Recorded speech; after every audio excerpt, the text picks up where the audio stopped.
우리가 살고 있는 사회에서 자격증을 따기 위해서는 두 가지의 시험이 있습니다. 하나는 필기 시험이라는 것이 있고 다른 하나는 실기 시험이라는 게 있습니다.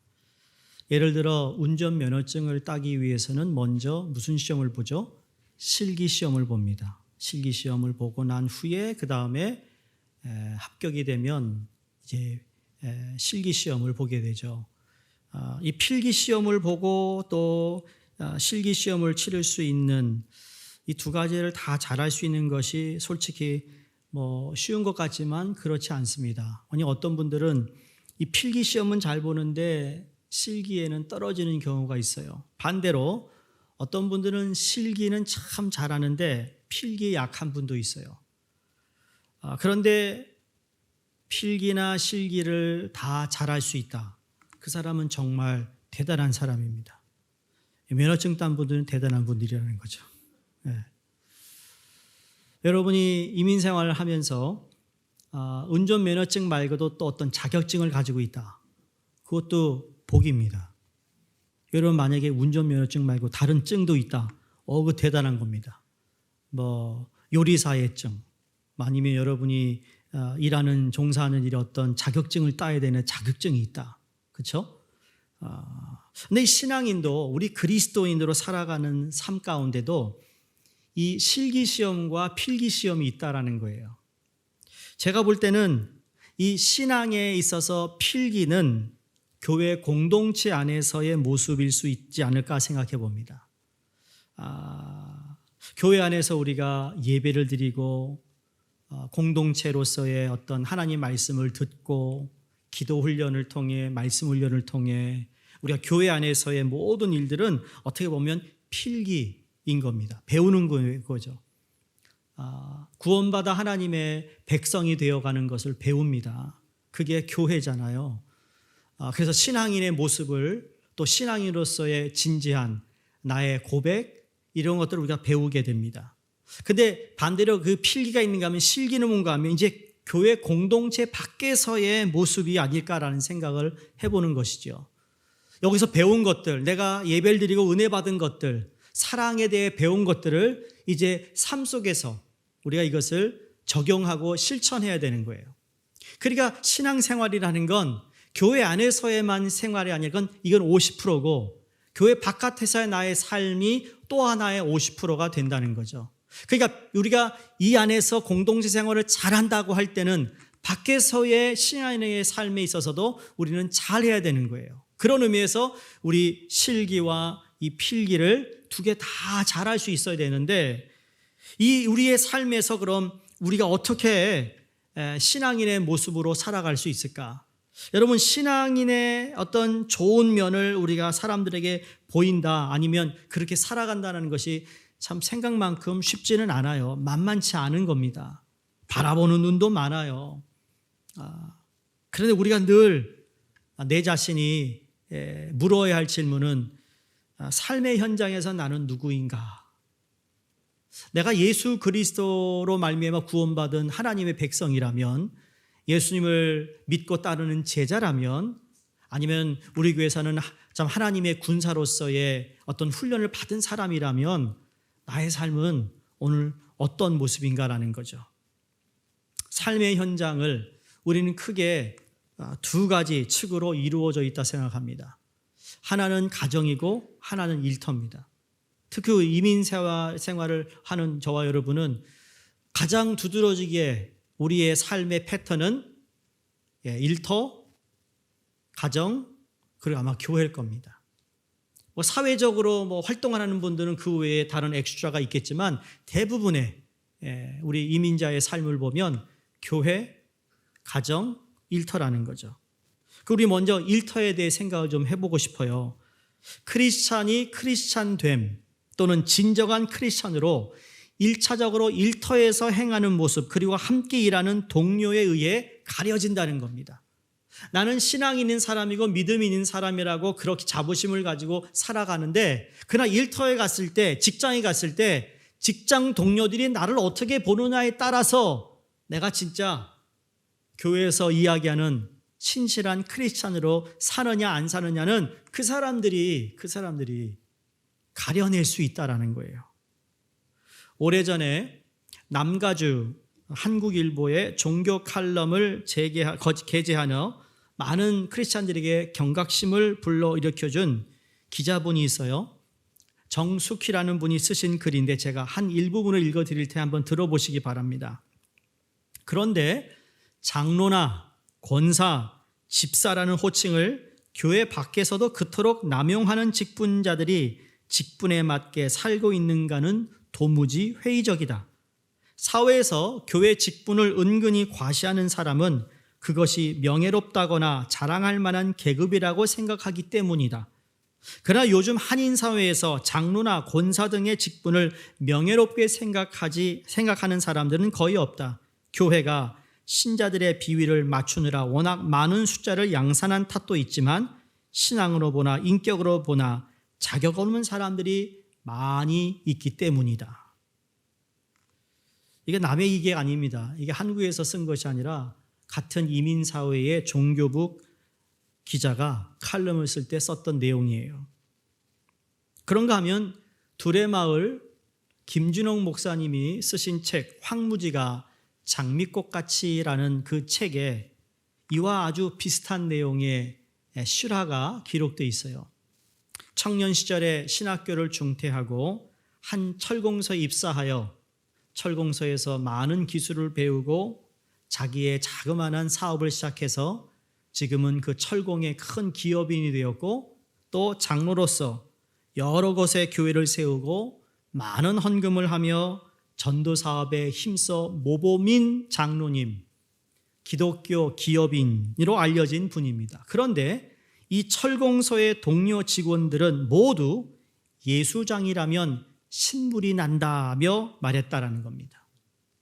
이유인즉 간부들이 모두 교회 중진인 이 회사의 노동자 임금은 같은 업종의 다른 회사들에 비해서 10% 낮았고 작업시간은 1시간이 길었기 때문이라는 겁니다. 더욱 나쁜 것은 매일 아침 전 종업원이 예배를 드려야 하는데 이 시간은 노동시간에 포함되지 않는 점이었다라는 거예요. 여러분은 어떻게 생각하세요? 만약 거기에 여러분이 직장 생활을 하고 있다면 여러분 그 장로님에 대한 여러분의 퍼스펙티브는 어떻게 될까? 여러분 신앙은커녕 양심과 윤리조차 실종된 크리스찬 기업의 모습은 어제 오늘 이야기가 아닙니다. 입만 열면 성경 이야기를 하는 독실한 크리스찬 사장이 직원들에게 보이는 그 모습을 보면서 예를 들어 거래처와 어떤 대화를 나누는지 속이는지 아니면 탈세에 앞장서는 그런 일을 평범한 걸로 생각한다면 여러분 그분은 일터에서 이미 삶의 영역에 빛과 소금의 역할을 못하고 있는 것이나 마찬가지라는 거죠. 사회의 빛과 소금이 되라는 가르침을 따르는 기독교인은 모범을 보여주길 바라는 세상의 사람들의 기대가 분명히 여러분 있습니다. 그러한 기대가 실망으로 연이어질 때마다 우리 사회는 더 이상 기독교인을 좋은 눈을 바라보지 못하게 된다는 것도 사실입니다. 이러한 이야기가 여러분 이런 이야기 속에 등장하는 인물들이 주일날 교회에서 예배드리고 있는 모습을 한번 상상해 보시기 바랍니다. 교회 와서는 거룩을 찾습니다. 교회를 나가는 순간 반거룩, 거의 거룩하는 상반되는 삶을 살아간다면 경건의 모습은 있지만 그 경건의 능력이 나타나지 못하는 이유가 바로 거기에 있습니다. 그러나 믿는다고 하는 사람들이 일터에서 주의 말씀을 신실하게 실현해 나갈 수 있다면, 다시 말해 실기시험이 여러분 잘 할 수 있다면, 필기만 잘하는 게 아니라 실기시험도 잘하는 사람이라면 여러분 이건 똑같이 이 무게는 같아야 된다는 거죠. 정말 실기는 잘하는데 필기를 못한다. 필기는 잘하는데 실기가 안 된다. 그러면 나 나름대로 나 혼자 스스로 이걸 저울질해서 나는 어떤 사람인가를 아마 누가 이야기하지 않아도 여러분은 충분히 나는 이렇구나, 이쪽이구나 라는 생각을 충분히 할 수 있다라는 거예요. 근데 여러분 이건 일터예요. 우리의 삶의 현장이 크게 두 부류인데 하나는 일터고 다른 하나는 뭐라고 그랬습니까? 가정이라고 그랬어요. 신앙인들에게 가정이란 두말할 것 없이 크리스찬이 사랑을 실천하는 1차적인 마당이라고 생각합니다. 가족에겐 아무렇게나 함부로 대하면서 멀리 있는 타인들에게 사랑하겠다라는 것은 어불성설이라는 거예요. 가정에서부터 진정한 사랑이 시작된다는 것, 여러분 이걸 잊어서는 안 됩니다. 물론 다 아는 이야기겠죠. 근데 그게 안 된다면 여러분 그것부터 잘해야 됩니다. 가장 가까이 있는 가족을 사랑할 줄 아는 사람이 멀리 있는 사람도 사랑하는 겁니다. 여러분 선교할 때마다 제가 여러분에게 부탁드리는 게 뭐죠? 선교지 가서만 잘하지 말라고 그랬어요. 여기서도 선교적인 삶을 살아야만 선교지 가서도 그것이 똑같은 거예요. 필기실기가 같아야지. 어찌 선교가는 한 주는 정말 선교사 같은데 나머지 50주는 선교사답지 않은 삶을 이 땅에서 살아간다면 안 가는 게 낫다라는 거예요. 물론 가서 은혜를 받아 도전받아서 선교사적인 삶을 살아가는 동기부여가 될 수 있다면 가셔야겠죠. 그러나 그것이 계속 반복된다면 정말 부끄러운 모습이라는 거죠. 여러분 사랑이라는 건 믿음과 구별된 것이 아닙니다. 성경에서 사랑이 나오고 믿음이라는 것이 나오면 이 두 단어는 그리스도 안에서 이게 같은 말을 쓰고 있어요. 다시 말해 동의어야 된다는 거예요. 여러분 사랑하지만 믿지 않는다거나 믿지만 사랑하지 않는다는 것은 성립되지 않습니다. 여러분 배우자 사랑하세요? 사랑하기에 믿는 거예요. 믿기에 사랑하는 거예요. 이 두 가지가 동의어로 결합이 되지 않으면 나를 사랑하는 건 맞아? 의심하는 이유가 바로 거기 있어요. 오늘은 제가 허락하겠습니다. 이 부부가 앉으시면 눈을 쳐다보고 그냥 말하지 마세요. 그 두 단어. 내가 사랑해. 내가 믿어. 그러니까 저 상대방이 나를 사랑해주고 믿어주기를 바라지 마시고 나는 사랑해. 그리고 뭐든지 믿어. 이렇게 얘기하라는 거죠. 한번 해보시겠어요? 우리 집에 있는 분들은 좋겠어. 그렇죠? 안 보이니까. 둘이 앉아서 예배 드리니까. 사랑하기에 믿는 거고 믿기에 사랑하는 거예요. 사랑하면 믿게 마련이고 믿는 것은 사랑이기 때문에 주님께서 추악한 죄인에 지나지 않는 우리를 사랑해 주시는 것은 우리를 믿어주시기 때문입니다. 믿을 만해서가 아니에요, 여러분. 그 사람의 믿음이 없어도 내 믿음이 크기 때문에 믿어주는 거예요. 그게 하나님의 은혜라는 거죠. 이걸 우리가 깨달아야 된다는 겁니다. 우리를 믿으시기 때문에 당신의 다함 없는 사랑을 베풀어 주시는 거라는 거죠. 하나님에 대한 우리의 사랑보다 우리에 대한 하나님의 사랑이 더 큽니다. 하나님을 향한 우리의 믿음보다 우리를 향한 하나님의 믿음이 더 크기 때문에 우리가 이만큼 여기까지 앞으로도 살아갈 수 있는 거예요.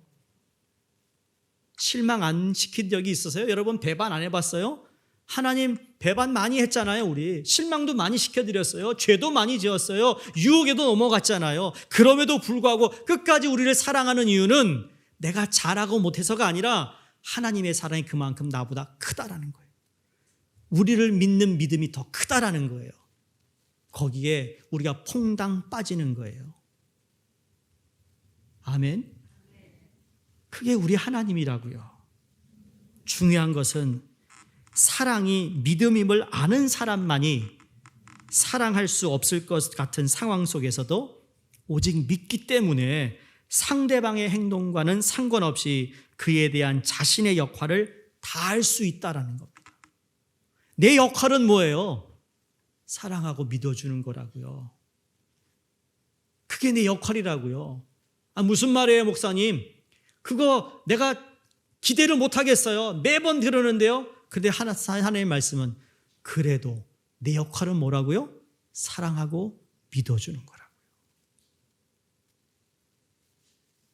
제가 결혼식 주례할 때마다 사랑과 존경이라는 두 단어로 설교를 합니다. 남편은 아내를 사랑하기를 예수가 교회를 사랑한 것처럼, 아내는 남편을 공경하고 존경하라고 그랬어요. 이게 두 가지의 원리라는 거죠. 사랑받게 하니까 내가 공경하는 게 아니라고요. 사랑받게 하지 않아도 말씀에 남편을 공경하라, 존경하라 했으니 나는 내 역할을 하는 거예요. 믿으시면 아멘 하세요. 그게 안 돼서 난 안 돼요. 지금까지 내가 너무 나는 못 살겠어요. 그건 지금 내 잣대잖아요.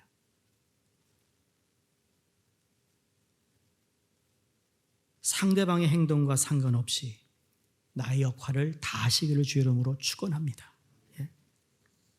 그리스도인으로서의 역할이라는 거예요. 오늘 이렇게 서론이 긴 이유는 2022년 새해를 시작하면서 여러분과 함께 나누었던 저희 표호가 하나님의 꿈과 예수님의 성품을 닮아가는 것과 성령의 권능으로 우리가 능력을 받는 것이라고 그랬잖아요. 하나님의 꿈이라는 것은 이미 여러분이 여러 차례 지난주 아니더라도 우리에게 주신 그 꿈을 이루어가기 위해서 우리가 오랫동안 달려왔고 그걸 모르는 분은 없다고 생각합니다. 근데 가장 어렵고 힘들고 안 되는 부분이 예수님을 닮아가는 것이 아닐까라는 생각에서 오늘부터 시작해서 몇 주간에 걸쳐서 예수님의 성품에 관한 말씀을 통해 우리 모두 진심으로 예수님을 닮아가는 변화가 이루어지기를 축원합니다. 여러분 곰곰이 한번 생각해 보시기 바랍니다. 일터에서 동료들에게 아니면 작은 비즈니스를 운영하는 사업장의 오너로서 일하는 아랫사람들에게 비추어진 나의 모습은 어떠했는가입니다. 또 가정에서 비춰진 나의 모습은 어떠했는가 하는 질문 앞에 저희 모두가 좀 정직하게 겸손하게 우리 마음문을 열고 과거의 나의 모습을 회개할 뿐만 아니라 진심으로 예수님을 닮아가는 올해 한 해가 될 수 있기를 바랍니다. 여러분, 내가 변하기 위해서는 어떤 행동이 아니라 지난주에 말씀드렸어. 내 정체성을 물어야 된다고 그랬어요. 나는 누가 되고 싶은가? 나는 누구를 닮고 싶은가? 어떤 일을 통해 내가 한마디 던져 싶은데 내가 주님을 닮고 싶어 하잖아 라고 우리가 생각을 하면 내가 감정이 속상해서 입 밖으로 뭔가를 말하기 전에 이미 주님을 닮아야 되잖아. 나는 누구를 닮고 싶다고 그랬지? 그런 질문을 통해 나 스스로를 다스릴 수 있는 은혜가 있지 않겠어요? 예수님의 성품을 잘 알려주고 있는 성경의 말씀을 보면 갈라디아서 5장 오늘 읽은 22절 23절의 말씀입니다. 즉 성령의 열매를 사도 바울이 이야기하는데 이 성령의 열매는 바로 예수님의 성품이라는 거예요. 9가지의 열매를 사도 바울이 말한 이 9가지가 다 예수님이 가지고 계셨던 성품이라는 거죠. 근데 이게 성품이라는 것이 그냥 내가 열심히 노력한다, 열심히 내가 훈련하고 한다 그러면 성품이 이루어지는 게 아니라 이건 이 세상의 방법과 다른 거예요. 그거 여러분에게 말씀드리고 싶고 첫 시간에 정말 이 말씀 앞에 우리가 솔직해졌으면 좋겠어요. 오늘 본문을 통해 우리가 기억해야 될 것, 제일 먼저 우리가 인정할 것이 있어요. 이 사랑이라는 것, 첫 열매인 사랑이라는 건 내 힘으로 안 된다는 것을 인정해야 합니다. 이거 내 힘으로 되는 게 아니라는 거예요. 내가 만들어내는 열매가 아니라는 거예요. 내가 사랑하겠다고 노력한다고 사랑할 수 있는 것이 아니더라는 거예요.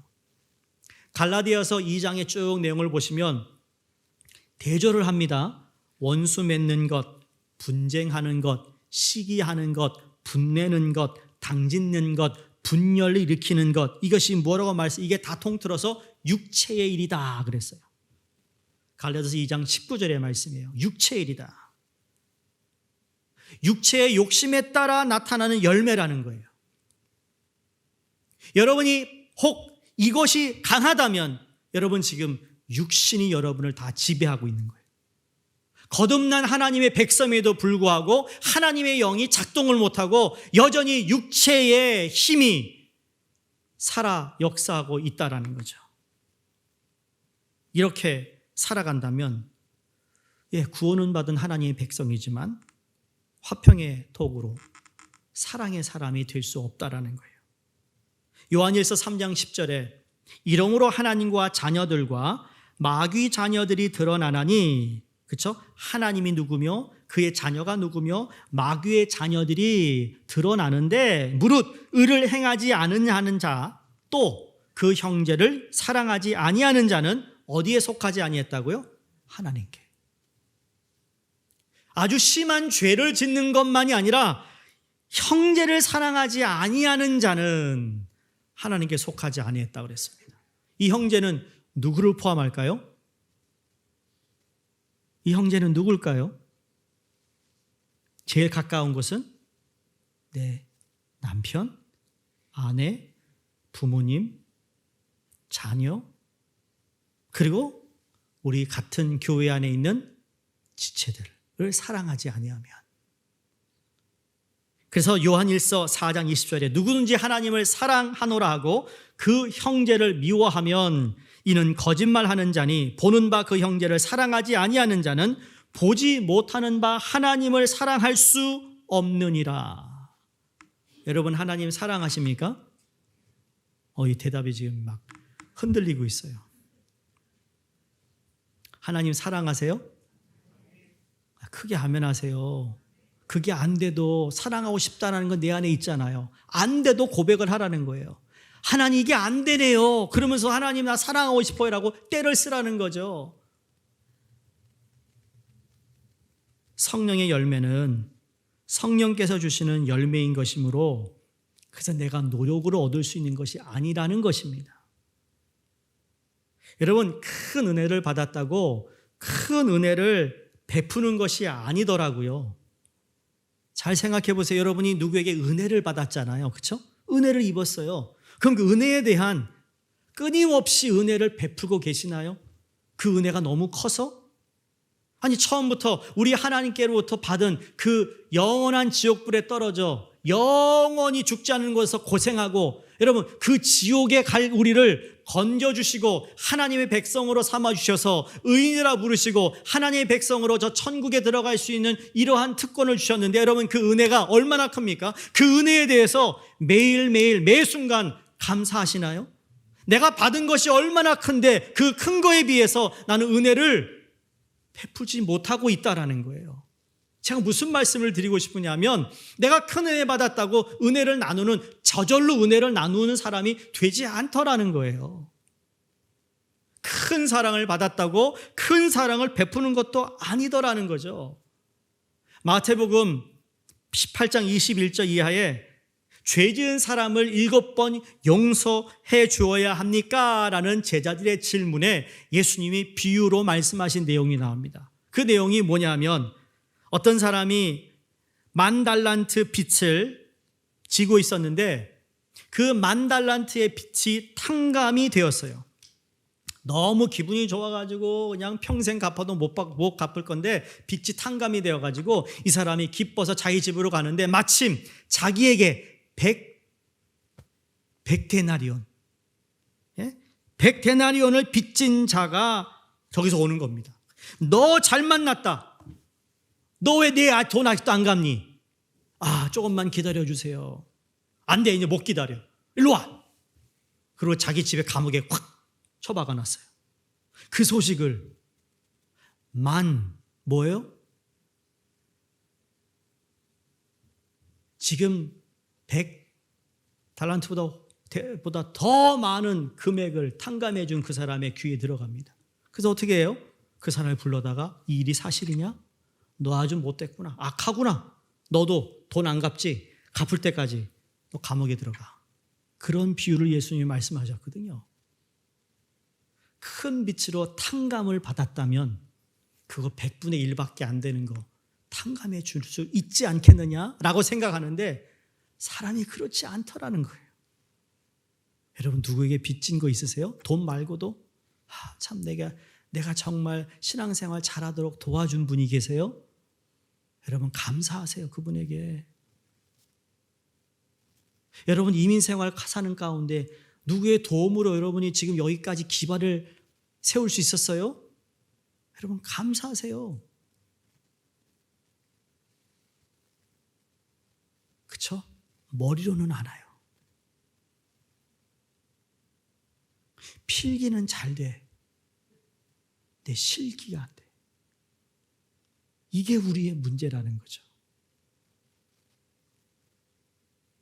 오늘날 버전으로 풀이하면 이런 거예요. 여러분 교회 오래 다녔다고 해서 사랑이 풍성한 것이 아니더라는 거예요. 그러니까 속지 마세요. 이분이 수종교회 다니지 25년 됐어? 여러분 그렇다고 사랑 많은 거 아니라고요. 아니 사랑이 많다라는 보장이 없다는 얘기예요. 사람마다 다른 거예요. 내가 무슨 직분을 받았다고 저절로 사랑이 풍성한 것도 아니더라는 거죠. 은사를 많이 받았다고 반드시 사랑의 열매를 맺는 것도 아니더라는 겁니다. 그게 우리의 연약함을 인정하는 거예요. 근데 여러분 바라기는 누구에게 빚진 게 있으면 감사하시고 잊지 마세요. 그게 사람의 도리예요. 특히 하나님의 사람은 더 그래야 돼요. 저도 목회하면서 별별 사람들을 많이 만나봅니다. 우리 교인 중에도 그런 사람들이 있었어요. 일주일에 매번 제가 병원을 1년 반 동안 다녔어요. 가서 기도하고. 의식이 없는 분이었어요. 대수술을 했어요. 살아날 수 없는 병원에서 놀라죠. 그런데요. 교회에 무슨 오해가 생기더니 이해관계가 생기더니 교회를 훌쩍 떠나버렸어요. 여러분 제 마음이 얼마나 아팠는 줄 알아요? 이야 이럴 수 있을까?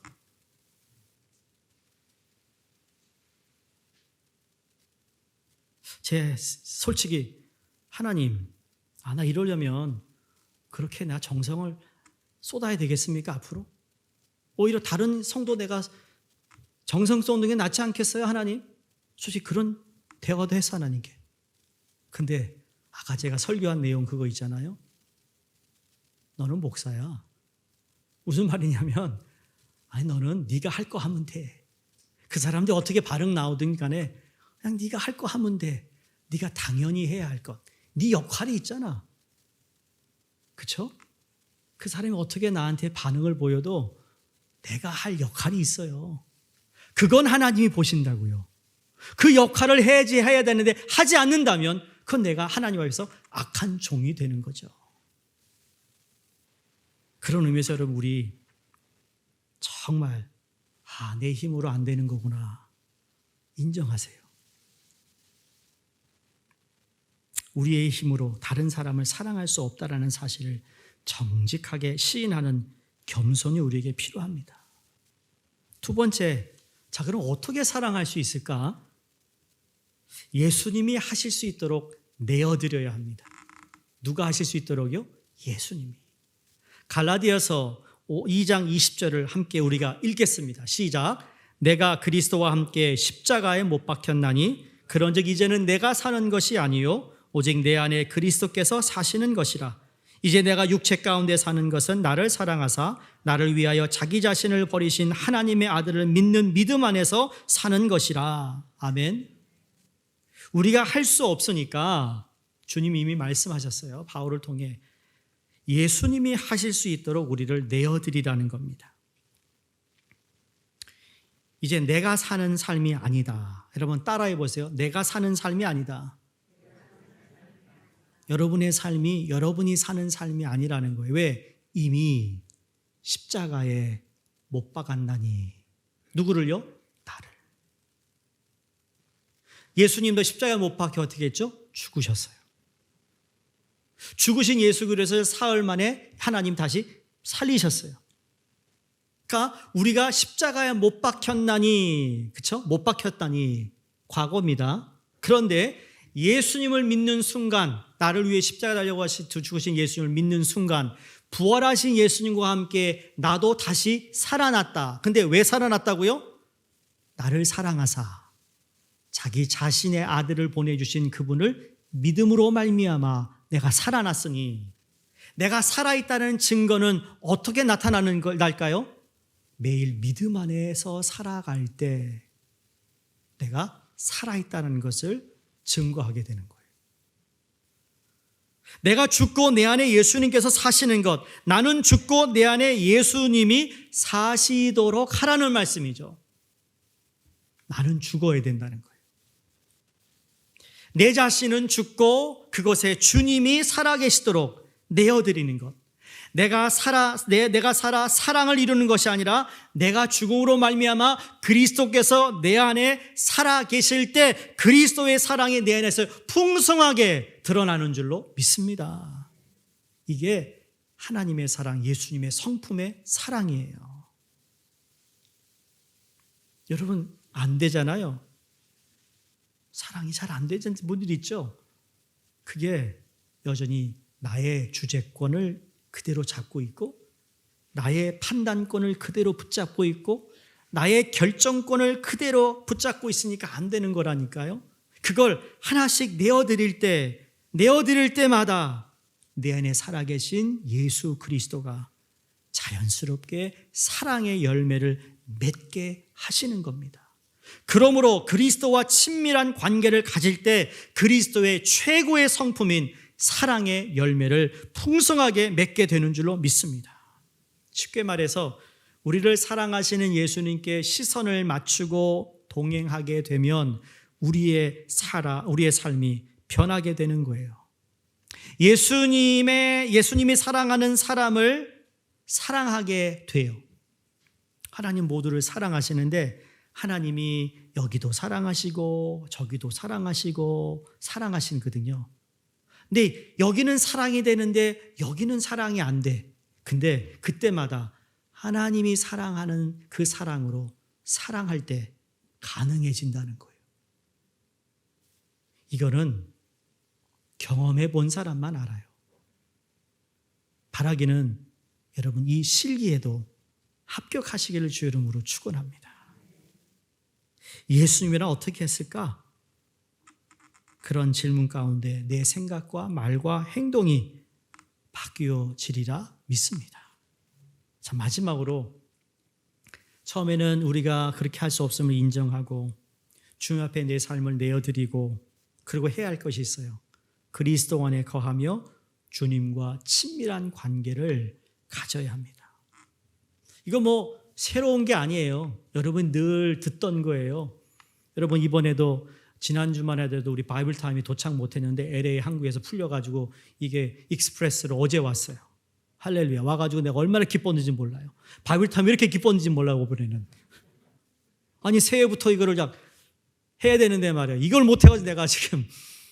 근데 왔어요. 여러분 하나님과 친밀한 관계. 이게 하나님 말씀을 가까이 하는 건데 오늘 그 방법을 요한복음 15장 4절 5절에서 가르쳐주고 있습니다.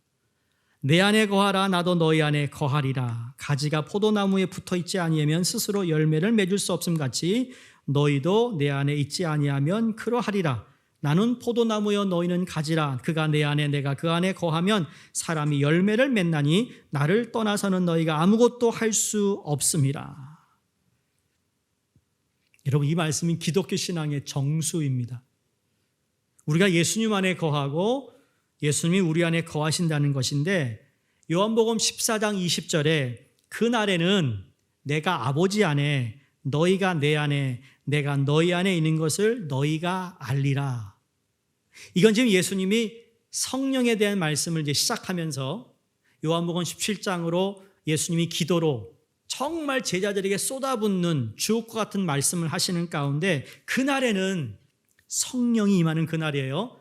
내가 아버지 안에 너희가 내 안에 내가 너희 안에 있는 것을 알게 된다. 경험한다. 그래서 요한복음 17장에 아버지께 마지막 기도하면서 우리가 하나인 것처럼 우리 안에 저희들도 하나 되게 해달라는 기도가 완성되는 거예요. 성령이 오심으로 말미암아 성령님을 통하여 우리가 주님이 우리 안에 있음을 내가 알게 돼요. 내가 기도하면 내 기도를 듣고 계신 하나님이 계심을 믿게 돼요.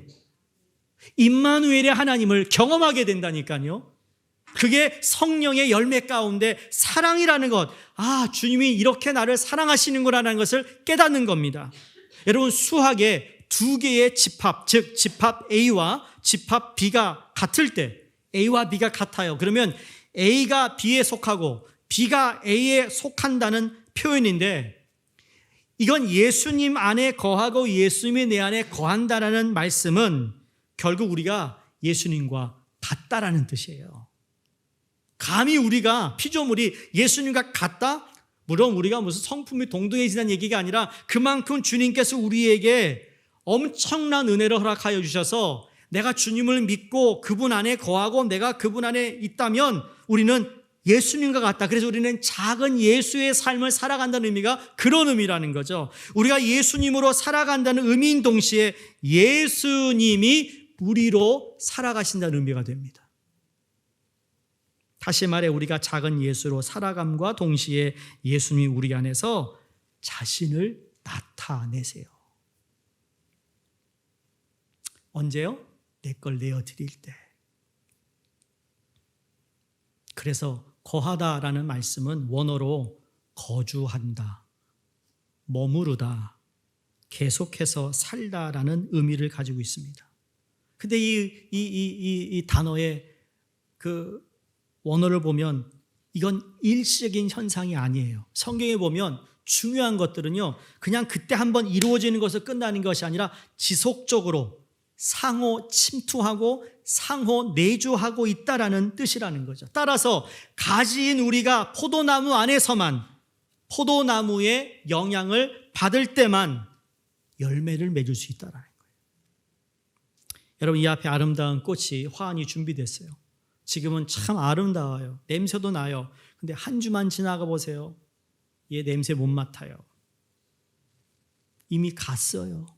왜? 떨어졌기 때문에. 나무에서. 사랑하는 성령님들, 우리는 끊임없이 주님 안에 거할 때 사랑의 열매를 맺을 수 있습니다. 내 의지와 결단과 헌신으로만 되는 게 아닙니다. 혹시 여러분 가운데 사랑하고 싶은데 사랑이 잘 안 되는 분이 계세요? 사랑이 힘든 이유를 말하라 하면 복잡해요 하고 피하는 분들이 있을 수 있는데, 제가 한 가지 제안을 드리고 싶습니다. 여러분, 사랑할 수 없는 사람을 상대하지 마시고 무한한 사랑을 주실 수 있는 우리 주님을 상대하시기를 바랍니다. 그 사람 보면 계속 화가 나잖아요. 그렇죠? 화나죠? 그러면 화나면 누구 손해일까요? 나 손해예요. 그러니 무한한 사랑을 허락할 수 있는 주님을 상대하는 거죠. 그러다 보면 성령이 내 안에서 그렇게 그 노력을 할 때, 그렇죠? 주님을 닮아가고 주님을 바라보고 할 때마다 한나가 그랬듯이 분인나를 보면 화가 났는데 하나님 앞에 기도하며 성령으로 채워졌던 한나에게 결국 하나님이 아들을 주신 것처럼, 그래서 실질적으로 예수님의 성품을 담기 위해 딱 두 가지 여러분에게 하셔야 합니다. 요한복음 15장 7절 말씀을 봅니다. 너희가 내 안에 거하고 내 말이 너희 안에 거하면, 그랬습니다. 무엇이 거하면요? 말이. 그건 하나님의 말씀입니다. 여러분, 다시 한번 하나님 말씀 앞에 서실 수 있기를 주의 이름으로 부탁합니다. 여러분, 오늘 꼭 가져가세요. 우리 영상으로 예배드리는 분들, 여러분 이걸 못 가져가셨더라도 지난주에 매일매일 읽어야 할 성경 말씀 기억하시죠? 읽으세요. 말씀 내 안에 거하시라고요. 생명의 말씀이 내 안에 거하더라고. 이건 헌신할 수 있고 결단할 수 있는 겁니다. 이 헌신과 결단이 바로 사랑의 열매, 예수님의 성품을 닮은 길입니다. 이 시간에 여러분과 함께 선포하고 싶은데 크게 외치셔야 합니다. 화면을 띄워주시고,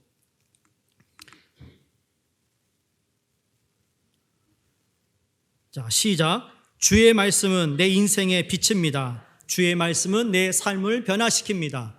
주께서 말씀하신 대로 나는 하나님의 사랑받는 자녀입니다. 나는 축복의 통로입니다.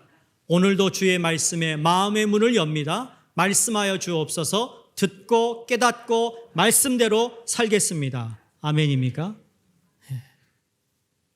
이렇게 우리는 선언합니다. 말씀에. 두 번째, 실적으로 우리 예수의 성품을 담기 위해 우리가 할 수 있는 건 요한복음 15장 7절 하반절에 나옵니다. 무엇인지 원하는 대로 구하라. 그리하면 이루리라.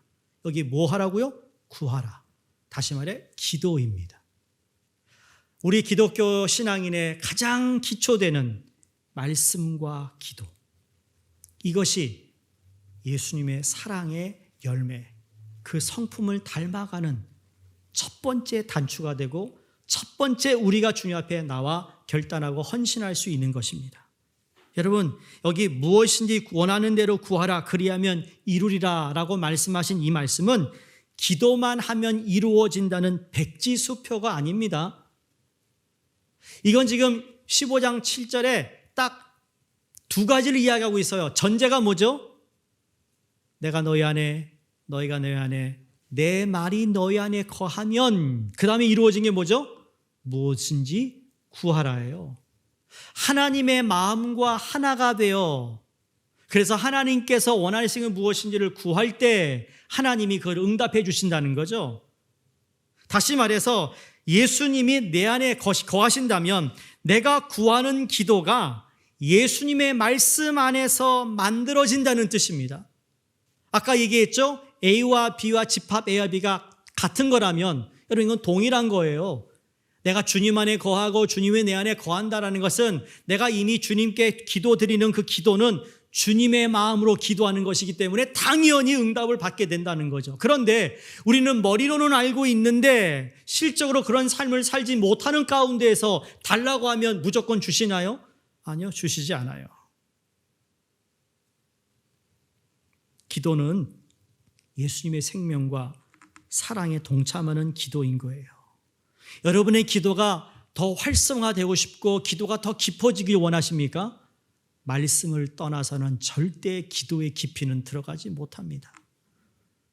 기도에 여러분 우리가 하나님께 올라가고 싶은 기도의 그 높음이 여러분 말씀 수준에 여러분 뛰어넘지를 못합니다. 그래서 말씀과 기도라는 거죠. 말씀을 마칩니다. 사랑의 수준은 주님과 친밀감의 수준입니다. 주님과 친밀해지면 미운 사람을 위해 기도해 주고 싶어요. 나에게 어렵게 하는 사람이 불쌍해 보이기 시작해요. 아, 참 불쌍하구나. 무언가 베풀어 주고 싶은 생각이 들게 되는 겁니다. 이게 바로 회복이고 이 회복의 단계를 넘어 부흥이 오는 겁니다. 사랑의 열매는 주님과 얼마나 친밀하게 살고 있느냐에 따라 달려있다라는 사실을 기억하시기 바랍니다. 그래서 우리 모두 예수님의 성품, 사랑을 원하고 바라고 기도하시기 바랍니다. 기도하겠습니다.